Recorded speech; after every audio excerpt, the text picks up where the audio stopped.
पूजा खेडकर की। जी। इतना सख्त माहौल होने पे इतना मतलब कि डिफिकल्ट पेपर आप बनाते हैं, इतने कानून हैं, उसके बीच में भी फेक आईएएस आ जाते हैं, फेक आईपीएस, इनफैक्ट जॉब कर जाते हैं, कई कई साल वो नौकरी कर लेते हैं। और अभी तो हाल फिलहाल का केस है पूजा खेडकर का। जी हाँ, financial as well as moral support दोनों ही बहुत मैटर करते हैं यूपीएससी में सिलेक्शन के लिए। ओके। उसका रीज़न क्या है?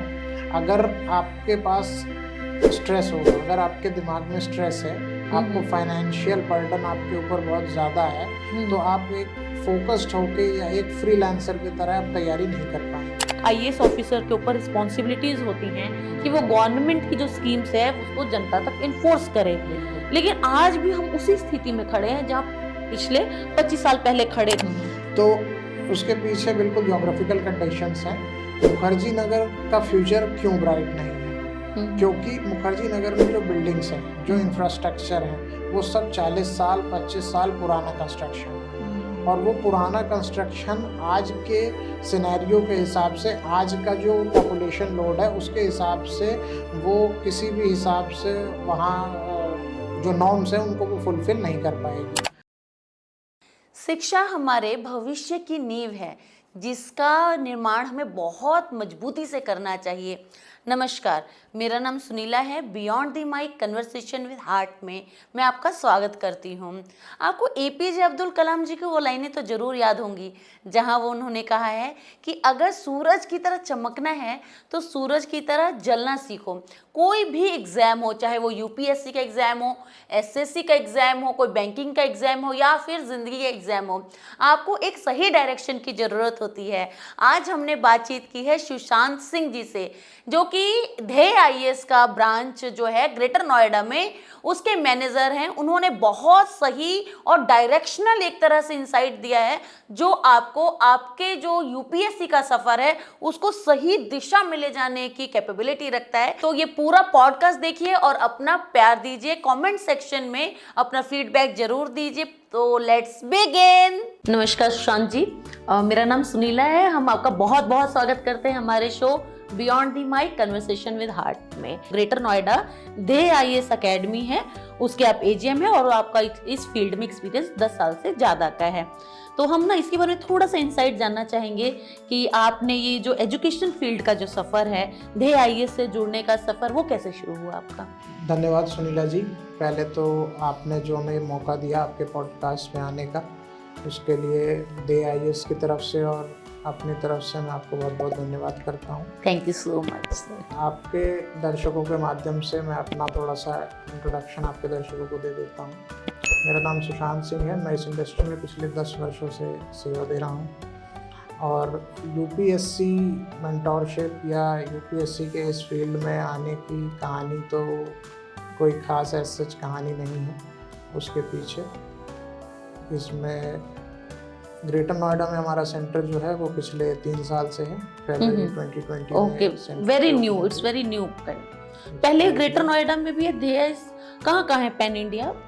पैन इंडिया हमारे 10 सेंटर्स हैं। अच्छा। इसमें हमारा हेड ऑफिस जो है वो मुखर्जी नगर दिल्ली में है। अच्छा। सेकेंडली ग्रेटर नोएडा सेंटर से आप नोन ही हैं। जी बिल्कुल। और हमारा सेंटर लखनऊ में बेस्ड भी है, प्रयागराज में भी है, वाराणसी में भी है। इस तरीके से हमारे टोटल 10 सेंटर्स हैं। तो ध्येय आईएएस की रैंकिंग जो है बाकी इंस्टीट्यूट के मुकाबले में कैसी है? कितनी सिलेक्शंस ध्येय आईएएस में होती हैं? देखिए, ध्येय आईएएस का जो इतिहास है, हमारी कंपनी 2003 से रजिस्टर्ड है। अच्छा। और 2003 से अभी तक हमारे यहाँ से 5000 प्लस सिलेक्शंस ध्येय आईएएस से। 5000 प्लस सिलेक्शंस? जी, 5000 स्टूडेंट्स जो हैं वो ध्येय आईएएस से सेलेक्ट हो चुके हैं, which includes both UPSC as well as state service examination. ये तो आप लोग तो मतलब जिंदगी बिल्कुल बदलने का ही। बट आपको लगता है क्या कि हिंदी जो माध्यम से यूपीएससी वगैरह करते हैं वो उनका कहीं ना कहीं सेटबैक है जो इंग्लिश माध्यम से करते हैं? आप तो दोनों, आपका जो ध्येय आईएएस है वो किस मीडियम से पढ़ाते हैं? देखिए, हम दोनों ही मीडियम्स की कोचिंग प्रोवाइड करते हैं। अच्छा। हमारे यहाँ दोनों क्लासेस के लिए सेपरेट बैचेस हैं। ओके। हमारे पास दोनों मीडियम्स के लिए हमारे पास मेंटोर्स फैकल्टीज़ की टीम है।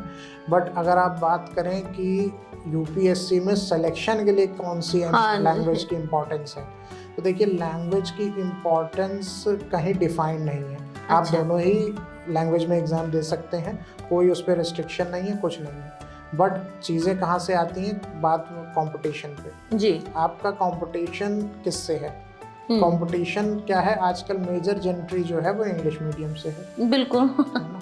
लेकिन इंग्लिश इसका बहुत नुकसान होता है, जो छोटे शहरों से आते हैं या पिछड़े इलाकों से आते हैं, उनका नुकसान हो बहुत जाता है नुकसान। इस चीज़ की वजह से, क्योंकि कहीं ना कहीं उनका कंपटीशन इंग्लिश मीडियम के स्कूलिंग से है। और ये एक हार्ड क्या कहते ट्रुथ है एक तरह ये एक से। हार्ड ट्रूथ है हमारी सोसाइटी का, कि कहीं ना कहीं आज भी इंग्लिश बीइंग अ लैंग्वेज मतलब लोगों के लिए एक फेयर है, एक डर है। एक्चुअली क्या हुआ है ना, इंग्लिश को इतना ग्लोरीफाई कर दिया गया है कि वो लैंग्वेज ना होके ना प्राइड का विषय हो गई है। वो उसको ना जिंदगी और मौत के जैसा ही बना दिया है। अभी आपको कॉन्सेप्ट क्या है उससे कोई लेना देना नहीं। आज भी अगर कोई इंग्लिश में बात करता है तो उसको पता नहीं क्यों या कैसे उसको ज्यादा नॉलेजेबल समझ लिया जाता है, जो कि बहुत ही ऐसा नहीं है। हम हिंदी भाषी देश में रह रहे हैं, बिल्कुल। जहाँ हमारी हिंदी जो है ऑफिशियल लैंग्वेज है, और लोग ही हमारे अपने लोग ही हिंदी बोलना प्रेफर नहीं करते हैं और इंग्लिश को ज़्यादा वैल्यू करते हैं। अब देखिए, यूपीएससी में लैंग्वेज का रोल ऐसे शुरू होता है कि जैसे ही एग्जामिनेशन जो होता है, पहले तो आप वहाँ दोनों लैंग्वेजेस से ऑप्ट कर पाते हैं जी। उसमें कोई ऐसी रिस्ट्रिक्शन नहीं है। बट जब आपका कंपटीशन एक इंग्लिश मीडियम स्टूडेंट से, जो कि क्लास नर्सरी प्रेप से लेके अपनी ग्रेजुएशन तक जिसने इंग्लिश मीडियम स्कूल्स की जो फीडिंग है, नो डाउट सभी बोर्ड्स हैं, सभी बोर्ड अच्छी शिक्षा प्रदान कर रहे हैं, बट लैंग्वेज का इसमें आज सच कोई रोल नहीं है। वो सिर्फ रोल उसमें है कि मतलब बेस कैसे स्ट्रॉन्ग है। इन कंपैरिजन कहीं ना कहीं थोड़ा सा गवर्नमेंट से स्कूल्स में क्या होता है कि स्टूडेंट थोड़ा सा फ्री होता है, एक्स्ट्रा करिकुलम एक्टिविटीज़ बहुत कम होती हैं जी।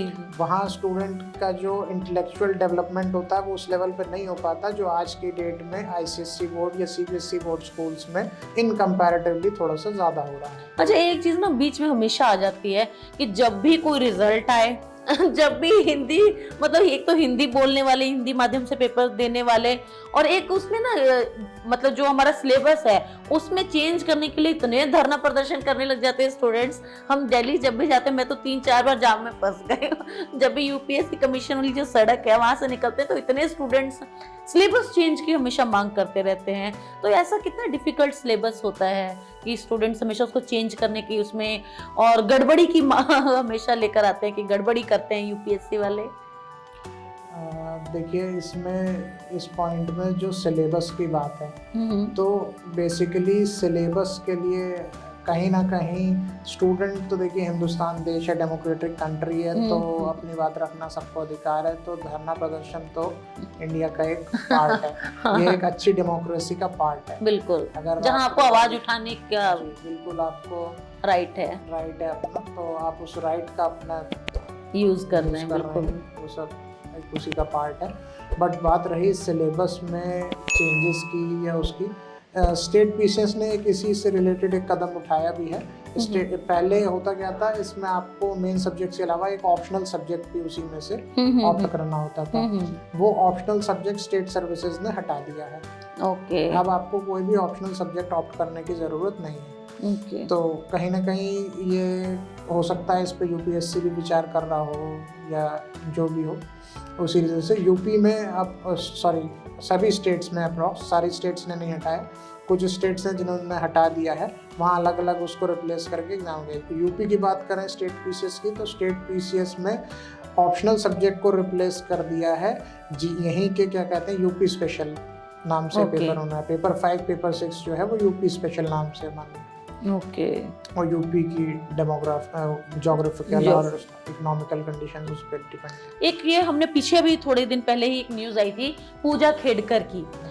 इतना सख्त माहौल होने पे, इतना मतलब कि डिफिकल्ट पेपर आप बनाते हैं, इतने कानून हैं, उसके बीच में भी फेक आईएएस आ जाते हैं, फेक आईपीएस, इनफैक्ट जॉब कर जाते हैं, कई साल वो नौकरी कर लेते हैं। और अभी तो हाल फिलहाल का केस है पूजा खेड़कर का। देखिए, मैं इस पे थोड़ी सी रोशनी डालना चाहूँगा। पूजा खेड़कर जिनका आपने नाम लिया, उन्होंने एक्चुअली सिस्टम के कुछ लूपहोल्स का फ़ायदा उठाया, जो कि कहीं ना कहीं गलत ही था। जी। उन्होंने अपनी कुछ जानकारी को छुपा के यूपीएससी के सामने प्रेजेंट किया।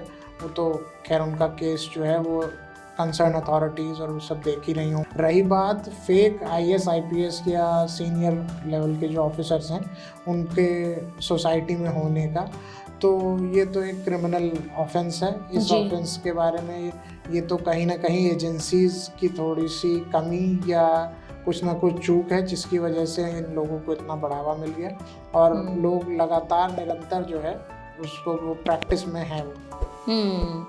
यूपीएससी को एक्चुअली इसके लिए कुछ फिल्ट्रेशन लगानी चाहिए या फिर चेकिंग में तो कुछ तो गड़बड़ हो जाती है, क्योंकि एक उससे अभी जो लेटेस्ट नाम है पूजा खेड़कर का, उससे पहले भी एक बार हुआ था एक फीमेल जब ट्रेनिंग ले रही थी लबासना में, वहां पर उनको कैप्चर किया गया, जो कि ट्रेनिंग ऑलमोस्ट कंप्लीट हो गई थी। जी जी जी बिल्कुल। सर जो छोटे छोटे, अगर हम दिल्ली की आप अभी बात कर रहे थे कि आप अभी भी जो अवेयरनेस है, अगर आप दिल्ली के 400 किलोमीटर आप निकल जाइए बाहर तो अभी भी वही स्थिति है, जबकि इतना सब कुछ अवेलेबल है, इतने अच्छे, क्योंकि एक आईएएस ऑफिसर के ऊपर रिस्पॉन्सिबिलिटीज होती हैं कि वो गवर्नमेंट की जो स्कीम्स है उसको जनता तक इन्फोर्स करे। लेकिन आज भी हम उसी स्थिति में खड़े हैं जहाँ पिछले 25 साल पहले खड़े थे, क्योंकि मेन एरियाज में तो काम हो गया लेकिन अभी भी सुदूर एरियाज में सबम्स में काम नहीं हुआ है। इसके लिए क्या, कौन, आप किसको जिम्मेवार मानते हैं? क्योंकि जो प्रोडक्ट्स आप ही इंस्टीट्यूट्स जो हैं उनके ही बनाए हुए प्रोडक्ट्स हैं जो आईएएस यूपीएससी क्लियर करके आईपीएस हैं, लेकिन फिर भी काम नहीं हो रहा है। देखिए उसके पीछे भी बहुत सारी कंडीशंस मैटर करती हैं, किसी एक चीज़ का एक नज़रिया नहीं होता है। कोई भी